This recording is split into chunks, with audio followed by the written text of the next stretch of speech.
మనము ఏ విధంగా ఆశీర్వదింపబడగలము, మనము ఆశీర్వదింపబడాలంటే ఏమి చేయాలి, మనము ఆశీర్వదింపబడాలంటే ఏం చేయాలి.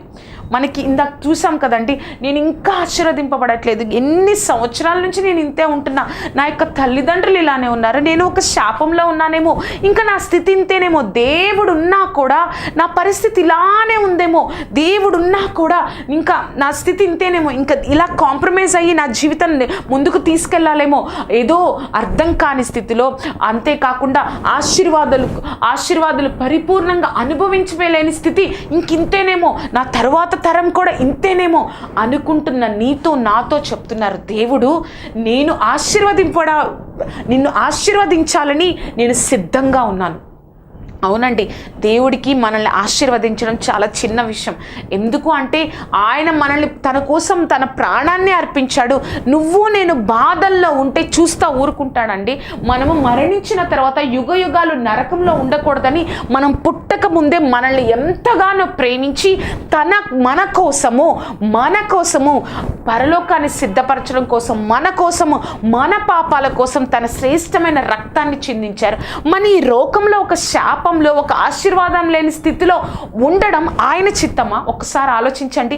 అంత ప్రేమ చూపించిన దేవుడు మనం ఏడుస్తూ ఉండడం ఆయన చిత్తమా? ఆయన సిద్ధంగానే ఉన్నాడండి ఆశీర్వదింపబడాలని. ఆయన రెడీగానే ఉన్నాడు. ఆయన ఎప్పుడు మనం ఈ లోకంలో ఆయన మహిమతో, ఆయన ఆశీర్వాదంతో, ఆయన గొప్ప కార్యాలు ఈ లోకంలో మన ద్వారా తెలుసుకునేటట్లు ఆశీర్వదింపబడాలని దేవుడు ఎప్పుడు సిద్ధంగానే ఉన్నాడు. కానీ నువ్వు నేను సిద్ధమా అని దేవుడు ఈరోజు అడుగుతున్నాడండి. ఈ నూతన సంవత్సరంలో మొదటి వారంలో నన్ను దేవుడు ప్రశ్నిస్తున్నారు. నువ్వు ఈ యొక్క ఆశీర్వాదాలు ఇవ్వడానికి నేను సిద్ధం, పొందుకోవడానికి నువ్వు నేను సిద్ధమా అని దేవుడు అడుగుతున్నాడు. అవునండి, మనం సిద్ధంగా ఉన్నామా? దేవుడు ఒక ఆశీర్వాదం ఇవ్వాలంటే ఇవ్వచ్చు, కానీ దాని విలువ మనకి తెలియాలంటే మనం ఆయనతో సహవాసం చేయాలి. ప్రార్థనలో, వాక్యంలో ఆయనతో సహవాసం చేసినట్లయితే ఈ యొక్క ఆశీర్వాదాలు కాదు ప్రభా, అంతకంటే నువ్వు గొప్పవాడివి అని మనకు అర్థమవుతుందండి. చూడండి, ఒక చిన్న పిల్లవాడికి కత్తిస్తారా అండి? మనం కూరగాయలు కట్ చేసి కత్తి ఉంటుంది కదా, నైఫ్ ఉంటుంది కదా, అది కట్ చేసేది అది ఇస్తారా? ఎందుకు ఇవ్వము? తనకి ఎలా ఉపయోగించాలో తనకి తెలీదు, తనకి ఎలా దాన్ని వాడుకోవాలో తెలీదు, తన్ని మిస్యూజ్ చేస్తే తన్ని సరిగ్గా ఉపయోగించుకోకుండా తన్ని ఎక్కడన్నా కట్ చేసుకుంటే రక్తం వచ్చేస్తుంది. అలాగే మనం ఆత్మీయంగా సరిగ్గా లేకుండా ప్రభువా నన్ను ఆశీర్వదించు ప్రభువా నాకు ఈ యొక్క స్థితిలోనికి నన్ను తీసుకెళ్ళి ప్రభా అంటే ఆ ఆశీర్వాదం యొక్క విలువ మనకు తెలియదండి. ఆ యొక్క ఆశీర్వాదం యొక్క విలువ మనకు అర్థం కాదు. సో అందుకే దేవుడు చెప్తున్నారు, నువ్వు నాతో సహవాసం చేయి. ఈ యొక్క నూతన సంవత్సరంలో మనం ఆశీర్వదింపబడాలని మనందరికీ ఆశ ఉంటుంది. కానీ నువ్వు నేను ఆయనతో సహవాసం చేస్తే దేవుడు ఎంత గొప్పవాడో ఆశీర్వాదం వచ్చినప్పుడు కాదు, ప్రతిరోజు నూతనంగా నువ్వు ఆయన ఎంత గొప్పవాడో నువ్వు తెలుసుకుంటావు.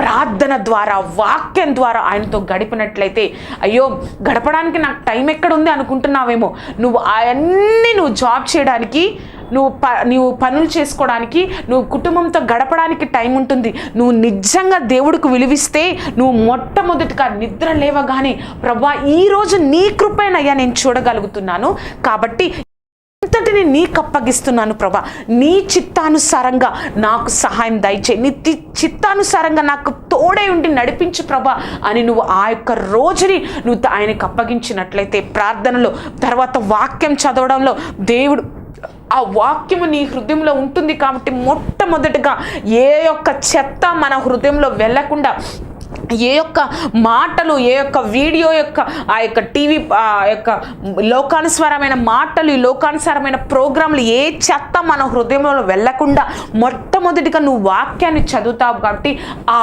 వాక్యము నీ హృదయంలో సరిచేస్తుంది. మన ప్రార్థన అంటే బయట పరిస్థితుల్ని సరిచేస్తుంది. మనం వాక్యం చదివితే మన హృదయ పరిస్థితి సరవుతుందండి.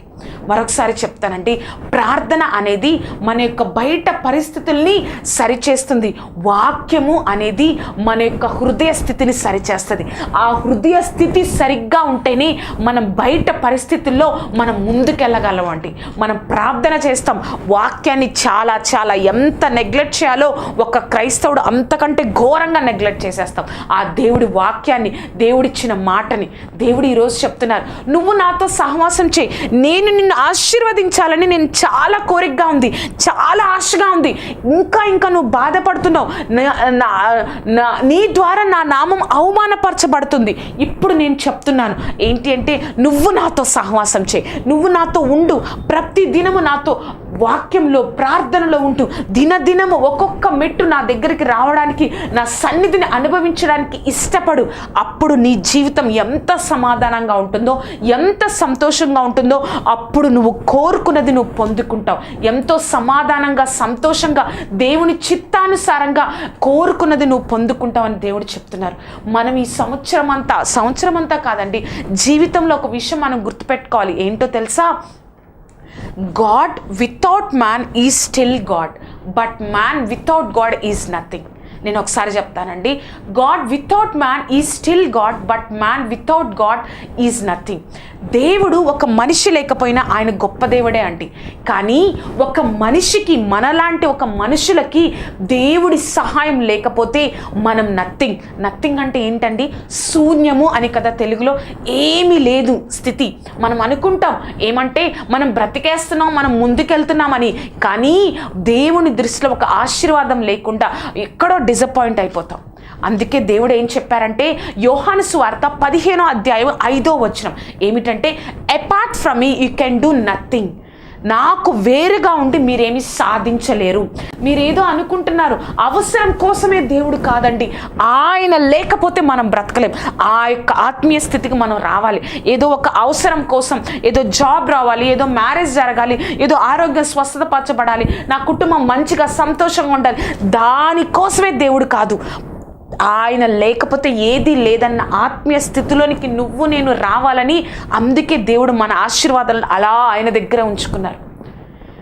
అందుకే దేవుడు ఇంకొక మాట చెప్పారు, మాథ్యూ 19:26 మత్తయి సువార్త 19వ అధ్యాయం 26వ వచనంలో, with God all things are possible. మనకి నథింగ్ కావాలా, పాసిబుల్ కావాలా, నువ్వు నేను డిసైడ్ అవ్వాలి. మనకి నథింగ్ కావాలా, ఏమీ లేని స్థితి కావాలా, ప్రతిదీ మన హృదయంలో సంతోషం, ఈ లోకానుసారమైన ఆశీర్వాదాలతో ఆ స్థితి కావాలా, నువ్వు నేను ఒక్కసారి జ్ఞాపకం చేసుకోవాలి. దేవుడు మనతోనే మాట్లాడుతున్నాడండి. ఇంకా ఎన్ని సంవత్సరాల ఆశీర్వాదాలు లేకుండా దేవుడికి దూరంగా ఉండి ఏదో చిన్న చిన్న ఆశీర్వాదాలతో సంతృప్తి చెందుతూ ఉంటావు. దేవుడిని ఇంకా గొప్పగా నిన్ను నన్ను ఆశీర్వదించాలని అనుకుంటున్నాడు. ఆయనతో గడుపు, నీలో ఉన్న భయాలు పోతాయి. ఇప్పుడు నా ఎదురుగా ఒక లైట్ ఉందండి, నేను ఆ లైట్ దగ్గరకు వెళ్తున్నప్పుడు నా వెనుక ఉన్న నీడ చాలా చిన్నగా అయిపోతుంది. ఇంకా నేను ఎంత దగ్గరకైతే నేను ఆ లైట్ దగ్గరకు వెళ్తానో ఆ నీడ కనిపించదు. అవునా కదండి? అలాగే దినదినము మనము ఆ గొప్ప దేవుడైన, వెలుగై ఉన్న దేవుడి దగ్గరికి మనం వెళ్తా ఉన్నప్పుడు మనలో ఉన్న భయాలు, మనలో ఉన్న చెడు తలంపులు, మనలో ఆయనకి ఇష్టం లేని, లోబడలేని ప్రతి ఒక్క విషయంలో దేవుడు మనల్ని సరిచేస్తూ ఆ వెలుగు దగ్గరికి, ఆయన స్వరూపంలోనికి దినదినము మనల్ని నడిపిస్తాడండి.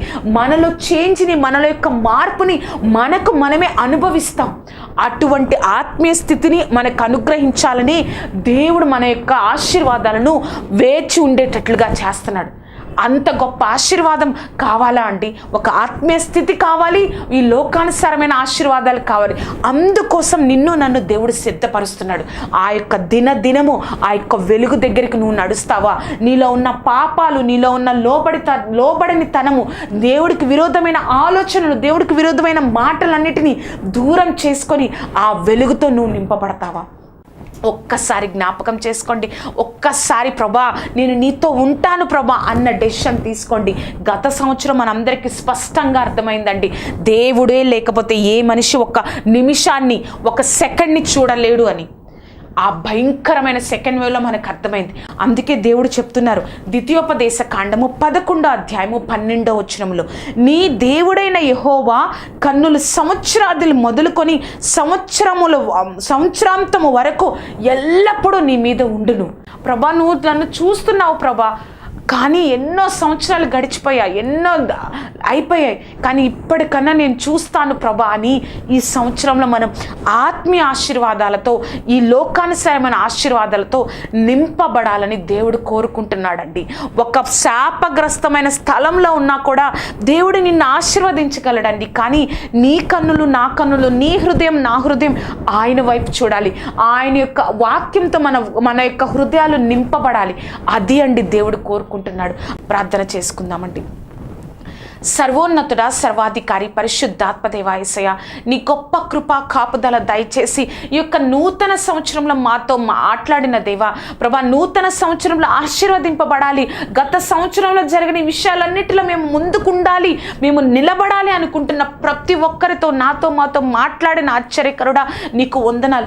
ఈరోజు మేము నిర్ణయం తీసుకుంటున్నామయ్యా, నీ యొక్క ప్రార్థనలో తండ్రి ఎన్ని పనులున్నా కూడా ప్రార్థన చేయకుండా మేము సర్వశక్తి మంత్ర ఉండకూడదు, రోజు అనేది ఉండకూడదయ్యా. ముందుగా నీ యొక్క ఆత్మీయ ఆశీర్వాదాలతో ప్రభా కుటుంబం నింపబడాలి. మేము సంతోషంతో సమాధానంతో మా హృదయాలు నింపబడాలయ్యా. నీ యొక్క వెలుగై ఉన్న దేవా, నీకు దినదినము నీకు దగ్గరగా జీవించి గొప్ప కార్యాన్ని, గొప్ప కృపను, అటువంటి ఆత్మీయ స్థితిని మాకు అనుగ్రహించండి. నువ్వు సహాయంను దయచేయండి. నీ కృపలో మమ్మల్ని భద్రపరచయ్యా ప్రభా. సర్వోన్నత ఇంకా ప్రతి దినము నీకు దగ్గరగా జీవించి నువ్వు ఏదైతే మమ్మల్ని ఆశీర్వాదంతో ఈ లోకంలో చూడాలనుకుంటున్నావో పూర్తిగా దీవింపబడడానికి మాకు సహాయంను దయచేయండి. నీ నామాన్ని ఘనపరుచుకొనండి. మా జీవితాలు ఆశీర్వదింపబడడం ద్వారా కేవలం నీ నామాన్ని ఘనపరిచే బిడ్డలుగా మేము ఈ లోకంలో ఉండడానికి మాకు సహాయం దయచేసి బలపరిచి శక్తితో బలముతో నింపి నీ నామాన్ని ఘనపరుచుకొనగలరని, నీ గొప్ప కృపను అనుగ్రహించగలరని, నువ్వే సహాయంను దయచేసి నడిపించగలరని నజరేయుడైన యేసుక్రీస్తు నామమున అడిగి వేడుకొంచున్నాము తండ్రి. Amen, amen, amen. మన దేవుడు మనల నుంచి ఏమి ఆశిస్తున్నారో ఈ సంవత్సరం ఆ విధంగా బ్రతికి ఈ సంవత్సరాంతంలో మన జీవితాలు చూసి ఆయన మహిమ పొందేటట్లుగా మన జీవితాలను మలుచుకుందామా అండి? అటువంటి విధంగా మనం బ్రతుకుదామా? దేవుణ్ణి మహిమపరుద్దామా? దేవుడు మిమ్మల్ని దీవించును గాక. ఈ యొక్క కార్యక్రమం మీకు దీవెనకరంగా ఉన్నట్లయితే ఈ యొక్క కార్యక్రమాన్ని మీ యొక్క స్నేహితులకు, బంధువులకు పరిచయం చేయండి. ఈ యొక్క కార్యక్రమం గురించి, నా గురించి ప్రార్థన చేయండి. దేవుడు ఈ సంవత్సరాంతంలో మనందరికీ దేవుడే నిన్ను ఆశీర్వదించాడన్న గొప్ప సాక్ష్యాన్ని మనందరికీ అనుగ్రహించును గాక. Amen, amen, amen.